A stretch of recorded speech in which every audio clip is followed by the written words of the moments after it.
నమస్కారం, welcome to I dream. నేను మీ విజిత. మన సనాతన ధర్మం చాలా గొప్పది. మనకి ఎన్నో మంచి మంచి విషయాలను తెలియజేస్తుంది. అయితే మన ధర్మ మార్గంలో నడవాలన్నా, సనాతన ధర్మంలో విలువల గురించి మనం తెలుసుకోవాలన్నా, మనకు వాటి గురించి తెలియజేసే ఒక గొప్ప వ్యక్తి మనతో పాటు ఉండాలి. అవన్నీ తెలియజేయడం కోసం ప్రస్తుతం అటువంటి వ్యక్తి నాతో పాటు ఉన్నారు. తను ఎవరో కాదు, డాక్టర్ అనంతలక్ష్మి గారు. ఇప్పుడు అమ్మతో మాట్లాడి మనం చాలా మంచి మంచి విషయాల గురించి తెలుసుకుందాం. నమస్కారం అమ్మా. నమస్తే అమ్మా. అమ్మ, రాముడు వాలిని చెట్టు చాటు నుంచి చంపిండు అన్న విషయం విన్నామమ్మా. అసలు ఎందుకని అలా, అంటే చాటు నుంచి చంపడం అది కరెక్ట్ పద్ధతి కాదు అని అంటారు కదమ్మా. ఎందుకు అలా జరిగిందమ్మా? అసలు ఎందుకు చంపాల్సి వచ్చింది? ఎందుకు చెట్టు చాటు నుంచి చంపాల్సి వచ్చింది? దాని గురించి. అమ్మ, ఎవరికన్నా అన్యాయం జరిగితే ఎవరు అడగాలి నాకు అన్యాయం జరిగిందని? ఎవరికైతే అన్యాయం జరిగిందో వాళ్ళే అడగాలి. అన్యాయం ఎవరికి జరిగిందో వాళ్ళు అడగాలి, లేదా వాళ్ళకి సంబంధించిన వాళ్ళు అడగాలి. అవునమ్మా కదా. అదే మాట అడిగాడు వాలి. నన్ను ఎందుకు చంపావు అన్నాడు. చెట్టు చాటు నుంచి అనే మాట అనలా. నన్ను ఎందుకు చంపావు? నా చర్మం పనికిరాదే, నా మాంసం ఎవరు తినరే, నా గోళ్ళు కూడా అలంకారానికి పనికిరావు కదా, నువ్వు ఏ కారణంగా నన్ను చంపావు అని అడిగాడు. ఓకే. అడిగితే నువ్వు తప్పు చేశావు గనక చంపాను, శిక్ష వేశాను అన్నాడు రాముడు. ఒక రాజుకి, ఒక అధికారికి తప్పు చేసినటువంటి వాడిని శిక్షించే అధికారం ఉంటుందా ఉండదా? ఉంటుందమ్మా. అదే చేశాను. ఎందుకు అంటే ఈ ఇక్ష్వాకు రాజ్యం అంతా భరతుడు పరిపాలిస్తున్నాడు. ప్రస్తుతం ఇక్ష్వాకు రాజ్యానికి అధిపతి భరతుడు కనుక నేను భరతుడి పక్షాన్ని ఇక్కడికి వచ్చాను. ఇక్కడ అన్యాయం జరుగుతోంది, అందువల్ల అధికారిగా నేను శిక్షించాను అన్నాడు. తార కూడా రాముణ్ణి తప్పుపట్టల. ఆ ఏ బాణంతో అయితే వాలిని నువ్వు కొట్టావో అదే బాణంతో నన్ను కూడా చంపు, భర్త దగ్గరికి భార్యని పంపించినందువల్ల దోషం ఉండదు, నీకు స్త్రీని చంపాననేటటువంటి దోషం రాదు అన్నదే గాని నువ్వు అన్యాయంగా వాలిని చంపావు అనేటటువంటి మాట తార అడగలేదే, వాలి అడగలేదే. కావాలంటే ఇంకొక మాట అన్నాడు. సుగ్రీవుడికి మేలు చేసి తద్వారా నీ ప్రయోజనం సాధించుకోవాలి అని అనుకుని సుగ్రీవుడిని చేరదీశావు, అంతెందుకు నేను క్షణంలో చేసి పెట్టేవాడిని కదా.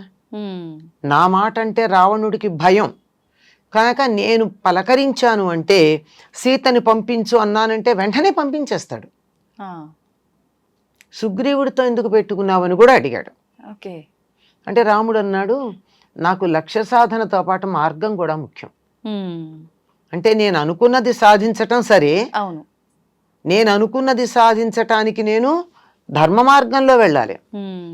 అధర్మ మార్గంలో వెళ్ళిన నిన్ను సహాయం ఎలా అడుగుతాను నేను? అధర్మాత్మల సహాయం తీసుకోకూడదు. అది ఇదని ఇలా ఉంటే మీరు అడిగిన ఇది వాలికి సమస్య రాలేదు, తారకి సమస్య రాలేదు, కానీ ఈ కాలంలో మనలాంటి వాళ్ళకి చాలా మందికి సమస్య అయిపోయింది. రాముడు చెట్టు చాటు నుంచి చంపాడా, వెనక నుంచి చంపాడా? వాలికి ఎదురు రొమ్ము మీద బాణం గుచ్చుకుంది. ఎదురు రొమ్ము మీద బాణం గుచ్చుకుందంటే వెనక నుంచి చంపితే ఇక్కడ తగలదు కదా. అవునమ్మా, ఎదురుగా తగలాల్సిందే కదా. అందువల్ల ఎదురుగానే వేశాడు. కాకపోతే సుగ్రీవుడు వెనక అంటే సుగ్రీవుడి వెనకాల దాక్కునని కాదు, సుగ్రీవుడి వెనకాల కనపడకుండా ఇట్లా నక్కి నక్కి వేశాడని కాదు. సుగ్రీవుడు యుద్ధం చేస్తూ ఉన్నాడు, వీళ్ళు ఉన్నదే అడవిలో. ఒక చెట్టు దగ్గర ఈ వ్యవహారం చూస్తూ నిలబడ్డాడు. నిలబడి అక్కడి నుంచి బాణం వేశాడు. ఎదురుగానే ఉన్నాడు. ఇప్పుడు ఇద్దరు ఇలా యుద్ధం చేస్తున్నారమ్మా. ఇతడి ఎదురుగా కావాలంటే ఇతడి వెనకాల ఉంటేనే ఇతడు ఎదురుగా ఉంటుంది. కనుక ఈ వెనకున్నాడు, ఉండి ఇతడి గుండెల మీద బాణం వేసి కొట్టాడు. నాతో చెప్పచ్చు కదా అని అడిగితే ఎందుకు చెప్తాడు? తప్పు మార్గంలో ఉండే వాళ్ళ దగ్గరికి వెళ్ళి అడుగుతారా సహాయం? ధర్మాత్ములు చెడు మార్గంలో ఉండే వాళ్ళ సహాయం తమ సొంత పని కోసం తీసుకోరు. లోకానికి ఏదన్నా మేలు చేయాలంటే తీసుకుంటారేమో గాని. అంచేత పైగా ఏం చెప్తాడు? నువ్వు మృగానివి, వేటాడి చంపడం సహజం. మృగాన్ని వేటాడతాం గాని ఇప్పుడు పాము వస్తే పాముని చంపడానికి దాంతో యుద్ధం చేసి చంపుతామా? లేదమ్మా. ఒక పులి ఎదురొస్తే దాంతో యుద్ధం చేసి చంపుతామా? మాటు వేసి చంపుతాం. అందువల్ల నేను నిన్ను పిలిపించటం కోసం సుగ్రీవుడిని పంపించా. ఉమ్, సుగ్రీవుడే కదా పిలిచాడు. అవును. సుగ్రీవుడికి నేను తోడున్నాను కానీ అతని పక్షాన్ని బాణం వేశాను. సమస్య ఏమిటి? మనం పరిస్థితుల్ని మొత్తాన్ని ఆలోచించకుండా వ్యతిరేకించాలి అనేటటువంటి ఒక భావన మనసులో పెట్టుకుంటే తప్పనిసరిగా వ్యతిరేకమైనటువంటి భావనలని సమర్థించటానికి తగినటువంటి ఆలోచనలు వస్తాయి. నిజమే అమ్మా. అంతేగాని ముందరే మనం ఒక భావన పెట్టుకున్నాం దీన్ని వ్యతిరేకించాలి అని. రామాయణంలో రామో విగ్రహవాన్ ధర్మ అన్నారు. ధర్మం ఎక్కడ పాటించాడండి? చేసినవన్నీ అధర్మాలే అని చెప్పి రాముడు ధర్మాన్ని పాటించలేదు అని లోకానికి తెలియచెప్పాలి అనేటటువంటి ఒక దురాలోచన కలిగినటువంటి వాళ్ళు వీటిని ప్రచారం చేయడం జరుగుతుంది. ధర్మాలు ఎలా ఉంటాయి అంటే, పిల్లవాడిని తల్లి కొట్టిందనుకో అమ్మా, కోపంతో కొట్టిందా? లేదమ్మా. హింస అవుతుందా? అది కాదు కదా. పిల్లల మీద, పసిపిల్లల మీద హింస అని విదేశాల్లో లాగా ఇక్కడ కూడా మనం కోర్టులో కేసు వేసే అవకాశం ఉందా? లేదు కదా. ఎందుకు ఒక దెబ్బ వేస్తుంది? అల్లరి చేస్తున్నాడు, పెద్ద ప్రమాదంలో చిక్కుకోబోతున్నాడు, ఆ ప్రమాదం నుంచి తప్పించడానికి ఒక చిన్న దెబ్బ వేస్తుంది. నోరు తెరవడు మందుకి అనుకున్నప్పుడు తల్లి ఏం చేస్తుంది? ఉగ్గు గిన్నె ఇక్కడ పెట్టి బుగ్గ మీద ఇలా చిటికేస్తుంది. అని తెలుస్తాడు పిల్లడు. వెంటనే ఆ ఉగ్గు ఏముందో మందో ఉగ్గు గిన్నెతో లోపల పోస్తుంది. ఈ చిటిక వేయడం గాని, అల్లరి చేస్తున్న పిల్లాడినో దెబ్బ కొట్టడం గాని శత్రుత్వంతో చేసినట్ట కాదమ్మా. అంచేత ధర్మాన్ని ఆయా పరిస్థితులలో ఉండి అనుగుణంగా ఆలోచించాలి గాని నా కళ్ళతోటి పెట్టుకుని నేను ఆలోచిస్తానంటే అంతే ఎట్లా ఉంటుంది? బాగుండదు కదా. ఇప్పుడు అందరికీ సమానంగా పెట్టాలి అని తినలేను కడుపు నొప్పి అన్న వాళ్ళకిను, బాగా ఆకలేసి బాగా ఆడుకుని వచ్చి బాగా ఆకలి ఉన్న వాళ్ళకి సమానంగా పెడతానంటే ఎట్లా? కుదరదు అట్లా. అందువల్ల మన దృష్టితో మన కళ్ళతో చూస్తే అలా అనిపిస్తే అనిపించవచ్చు. తారకి తప్పు అనిపించలేదు, వాలికి తప్పు అనిపించలేదు, మనకెందుకు తప్పు అనిపిస్తోంది? మనం అట్లా ఆలోచిస్తున్నాం. వాళ్ళిద్దరే తప్పు పట్టలేదే. అవును అవును. వాళ్ళు బాగానే సర్దుకున్నారే, కరెక్టే చేశావు, నీ చేతుల్లో పోవడం వల్ల నేను ఉత్తమ లోకాలకి వెడుతున్నానని సంతోషంగా వెళ్ళాడు. వెడుతూ ఉండగా రాముడి మాట సుగ్రీవుడు కాదనడు గనక అంగదుడికి యువరాజ పట్టాభిషేకం చేయమని, జాగ్రత్తగా చూసుకోమని చెప్పి, పైగా సుగ్రీవుడికి చాలా బుద్ధులు కూడా చెప్తాడు. చెప్పి తొందరగా వైజయంతి మాల నా మెళ్ళలోంచి తీసుకో, ప్రాణం ఉండగా తీసేసుకోవాలి, నా ప్రాణం పోయిన తర్వాత అయితే దాంట్లో ఉన్న శక్తి పోతుంది, శవం మీద అది ఉంటే, అందువల్ల తొందరగా తీసుకో, నా శరీరం నుంచి ప్రాణాలు వెళ్లకుండా. ఆయన తార మాట జాగ్రత్తగా వినని చెప్పి చాలా విషయాలు చెప్పి పెడతాడు. అట్లాంటిది చదవరు కదా. ఎవరో ఏదో చెప్తే అబ్బాయి ఎంత అట్రాక్టివ్ గా ఉంది, కొత్త పాయింట్ చెప్పాడు అనుకుంటారు. కొత్త పాయింట్ కాదు, ఆలోచించకుండా చెప్పిన తొందరపాటు అంశం. అమ్మ వైజయంతి మాల అన్నారు, దాని గొప్పతనం ఏంటమ్మా? ఇంద్రుడు ఇచ్చాడు వాలికి. అది అతని మెడలో ఉండగా ఎవరు అతన్ని ఎదిరించలేరు అని. ఎవ్వరు అతన్ని ఎదిరించటానికి వీళ్ళు కాదంత శక్తి ఉంటుంది, ఇంద్రుడు ఇచ్చింది గనక. ఇంద్రుడు దేవలోకానికి అధిపతి, దేవతలకే రాజైన వాడు, ఇంద్రుడు అంశతో జన్మించిన వాడు వాలి. అందువల్ల అతడికి ఇచ్చాడు. అది అతని మెడలో ఉండగా ఎవరో అతన్ని ఎదిరించలేరు. మరి ఎవరు అతన్ని ఎదిరించలేరంటే, సుగ్రీవుడు రెండోసారి పిలిచాడు కదా, మొదటిసారి పిలిచినప్పుడు ఓడిపోయాడు సుగ్రీవుడు వాళ్ళని పిలిచి.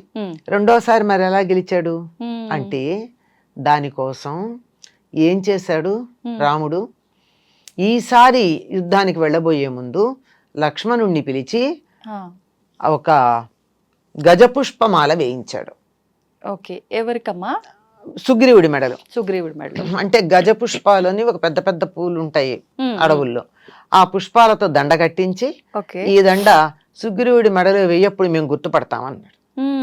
అంటే ఇంద్రుడిచ్చినటువంటి ఆ వైజయంతి మాల కన్నా రాముడు లక్ష్మణుడి చేత వేయించినటువంటి గజపుష్పమాల ఇంకా శక్తివంతమై సుగ్రీవుడు గెలవడం జరిగింది. ఈ మాల వేయడంలో ఇంకో ఉద్దేశం కూడా ఉంది. ఏంటమ్మా అది? సుగ్రీవుడిని పట్టాభిషిక్తుడిని చేసేసాడు. సుగ్రీవుడు రాజు ఇప్పుడు, ఆ రాజు పక్షాన వాలితో యుద్ధం చేశాడు. రాముడు ఎప్పుడు కూడా యుద్ధం చేసి గెలిచాక పట్టాభిషేకం చేయించలేదమ్మా. సుగ్రీవుడికి వాలిని చంపడానికి ముందే పట్టాభిషేకం చేశాడు. విభీషణుడికి కూడా రావణుడిని చంపడానికి ముందే లంకా నగరానికి పట్టాభిషేకం చేసి తర్వాత రావణుడిని చంపాడు. అమ్మా వాలి ఇంద్రుడు అంశతో పుట్టాడు అని అన్నారు కదమ్మా, దాని గురించి కొంచెం డీటెయిల్ గా ఎక్స్ప్లెయిన్ చేయండి. అమ్మా, రావణాసుర సంహారం కోసం అందరూ చాలా తాపత్రయపడుతూ ఉంటే రావణుడు ఏమడిగాడు, ఎవరి వల్ల నాకు మరణం లేకుండా వరం కావాలన్నాడు. అంటే ఎవరు అంటే వాడు లిస్ట్ చెప్పేశాడు. యక్ష, గంధర్వ, కిన్నర, కింపురుష, దైత్య, దానవ, పన్నగ ఇత్యాదులన్నీ పేర్లు చెప్తూ నరులు వానరులు పర్వాలేదన్నాడు. కనుక రావణుని సంహరించాలంటే ఎవరి వల్ల వీలవుతుంది? నరుల వల్ల మాత్రమే వీలవుతుంది, వానరుల వల్ల మాత్రమే వీలవుతుంది. అందుకని కానీ దేవతలకు కూడా అప్పటికి ఇంకా మానవుల మీద పెద్ద గౌరవం లేదు గనక మానవ జాతి మీద మానవుడిగా వచ్చి రావణుని చంపుతాడా, వాడు రాక్షసుడు కదా, కుదరదు చాలా అనుకున్నారు. అటువంటప్పుడు దశరథుడు యజ్ఞం చేస్తుంటే పుత్రకామేష్టి అక్కడికి దేవతలందరూ వచ్చారు. పుత్రకామేష్టి కన్నా ముందు అశ్వమేధం చేస్తుంటే అక్కడికి వచ్చారు. వచ్చినప్పుడు అందరూ దేవతలు చక్కగా మంత్రాన్ని గనక ఉచ్చరిస్తే దేవతలు వస్తారమ్మా. ఉచ్చారణలో తేడా ఉంటే అది ఎవరికి చెందుతుందో వాళ్ళు వస్తారు. ఏ ఉచ్చారణ బట్టి సరిగ్గా ఎవరి పేరో వాళ్ళు వస్తారు. ఇప్పుడు ఈమెయిల్ ఐడిలో ఏదైనా చిన్న తేడా ఉంటే మన మెయిల్ ఎవరికి వెళ్ళాలో వాళ్ళకే పెడుతుంది. అంతేగాని తప్పు రాస్తే మనం అనుకున్న వాళ్ళకి వెళ్ళదు కదా. అంచేత మంత్రం చక్కగా చదివితే ఎవరు రావాలో వాళ్ళు వస్తారు. అలా దేవతలందరూ వచ్చి వాళ్ళు మాట్లాడుకుంటూ ఉన్నప్పుడు విష్ణువు నేను దశరథుడికి 4 కుమారులుగా 4 అంశాలతో జన్మించబోతున్నాను అని చెప్తే మనిషిగా జన్మిస్తాడా అని అనుకున్నారు. ఇంకా వాళ్ళకి అందులో ఇంప్లికేషన్ అర్థం కాల రావణుడు కోరికలో. సరే, అయితే అతనికి సహాయం చేయడానికి దేవతలందరినీ కూడా బ్రహ్మగారు ఆదేశిస్తారు, మీ అంశాలతో కోతులు, కొండముచ్చులు, ఎలుగుబంట్లు వీళ్ళకి జన్మించమని. అలా జన్మించమన్నప్పుడు ఎవరెవరి అంశతో ఈ కోతులు జన్మించారో ఒక పట్టిక ఉంది. దాంట్లో ఇంద్రుడి అంశతో జన్మించినటువంటి వాడు వాలి. వృక్షరజసుడు అనేటటువంటి పేరు ఉన్న వానరుడికి జన్మించాడు. అలాగే సూర్యుడు అంశతో అదే వానరుడికి సుగ్రీవుడు జన్మించాడు. సూర్యుడు అంశతో, ఇంద్రుడు అంశతో వాలి జన్మించాడు. ఇలా జరిగిందనమాట ఆయన జననం. ఓకే, థ్యాంక్ యూ అమ్మా. నిజంగా అసలు ఈ విషయం ఐడియా కూడా లేదమ్మా మాకైతే. రామాయణం చదివితే కదమ్మా? చదవలేదమ్మా. ఈ మధ్య కాలంలో ఒక సినిమా వచ్చిన తర్వాత అమెరికాలో ఉన్నటువంటి చాలా మంది పిల్లలు రామాయణం గురించి తల్లిదండ్రులని ప్రశ్నలు అడిగి చెప్పకపోతే తిట్టారు.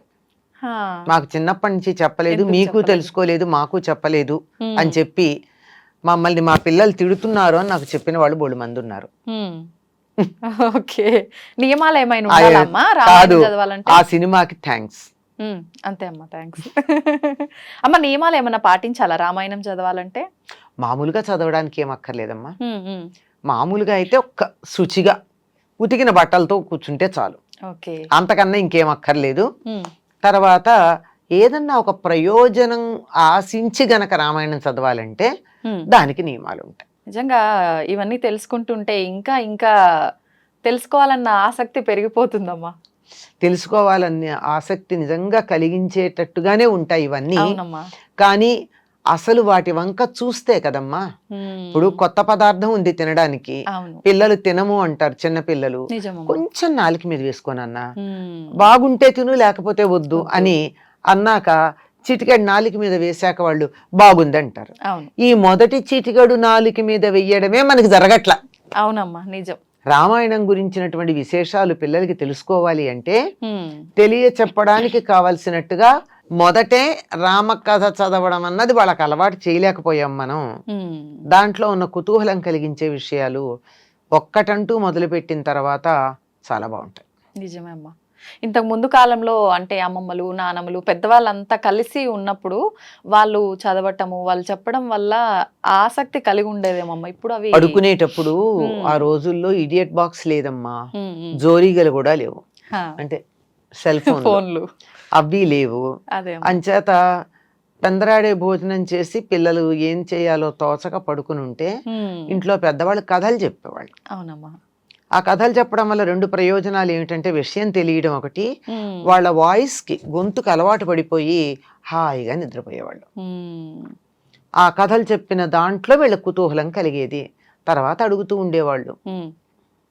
నిజమే అమ్మా, అవన్నీ ఈ జనరేషన్ వాళ్ళన్నీ మిస్ అయిపోతున్నారమ్మా. నిజంగా మీలాంటి పెద్దవాళ్ళ రూపంలో మళ్ళీ అంటే ఇంట్లో ఈ రకంగా ఒక పుస్తకం రాసిన వాళ్ళు ఉన్నారమ్మా, ఒక మిషన్. వాళ్ళు చాలా మందిని పెట్టుకుని అంతే అనేక మంది చేత రీసెర్చ్ కూడా చేయించి ఒక పుస్తకం ఇంగ్లీష్ లో రాసి తెలుగులో కూడా వచ్చింది, తవాస్మి అని. ఓకే. అంటే పెద్దవాళ్ళని ఒక చిన్న పిల్ల ప్రశ్నలు అడుగుతూ ఉంటే దాన్ని బట్టి రామకథ చెప్తూ ఉండడం. ఓకే ఓకే, బాగుంటుంది. నిజంగా బాగుంటదేమమ్మా.